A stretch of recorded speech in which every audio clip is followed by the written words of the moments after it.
Hello, everybody, and welcome to the latest edition of CNF Talks. Today it's a pleasure to have with me Kate Levick, who's the founding director of the International Transition Plan Network, the ITPN. Kate's also an associate director for finance and resilience at E3G. And Kate's going to be speaking at our forthcoming event, the third annual Transition Plan Summit, which is being held in London on the 24th of March. Kate, welcome. Thank you very much, Maurice. It's great to have you with us today. Perhaps you could just start by telling us a little bit about the ITPN, the rationale behind setting it up, and what it is you hope to achieve. Thank you. So E3G, we're headquartered in London, and we're a think tank that focuses on the politics of climate change. And within that, I lead their work on finance. We were, very pleased to be asked to co-host the Secretariat of the UK's Transition Plan Task Force, which was asked to set out what a gold standard climate transition plan disclosure would look like for a financial firm or for a real economy firm. And we were very successful with that work, which is now passed through into the sphere of international standards.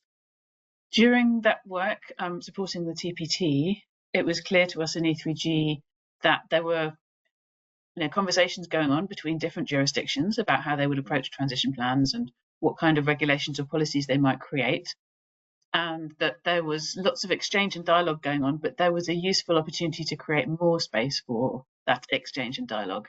So that's what we're looking to do with the ITPN. It's a forum in which public sector bodies such as finance ministers or financial regulators can engage with each other, but also with a wider community of practice, which involves, for example, some of the key thought leaders or alliances of private sector organisations.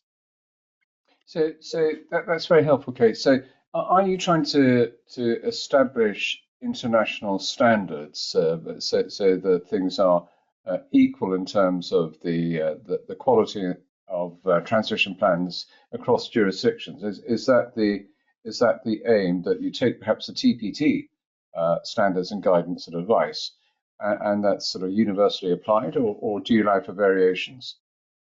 Oh, no, this is an open forum that jurisdictions and other actors can participate in, whatever policy starting point they're coming from.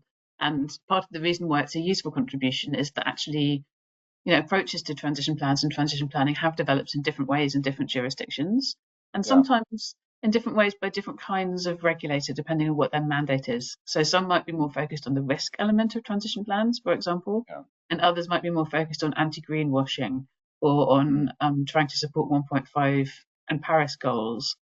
So there are all these different perspectives, and what we're doing is creating a space to bring those together. I think the one sort of common thing maybe of organisations that are participating in the ITPN is that they are interested in creating that international coherence and interoperability and to get to global norms.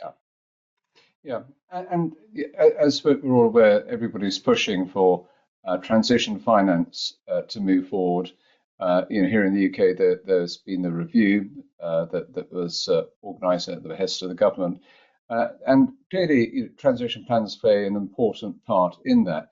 Could you just elaborate on that a bit, the relationship between transition finance and transition plans?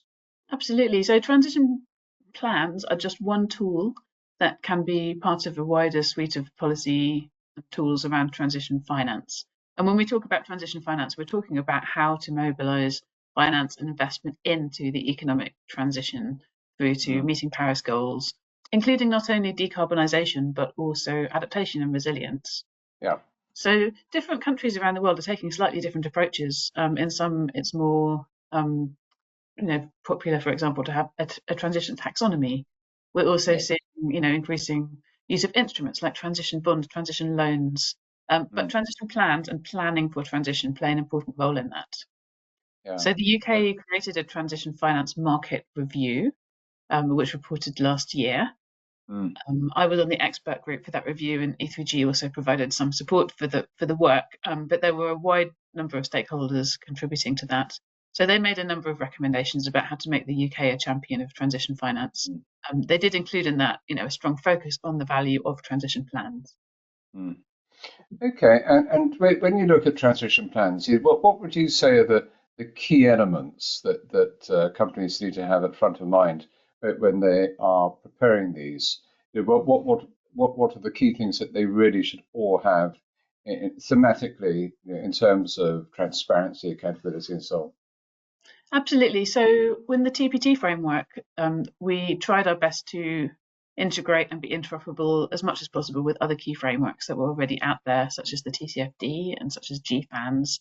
And for that reason, we have the same 5 core elements to the TPT framework that you also see in the GFANS transition Mm, planning framework. That a lot of actors in the market are familiar with that.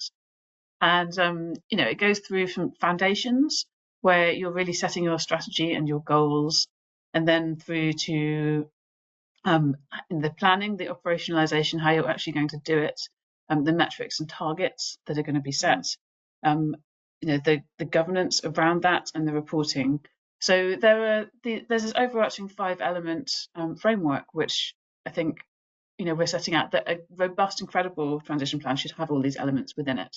And actually, if a mm, firm goes through a comprehensive transition planning process and has those conversations internally, those things should naturally fall out of that process. mm.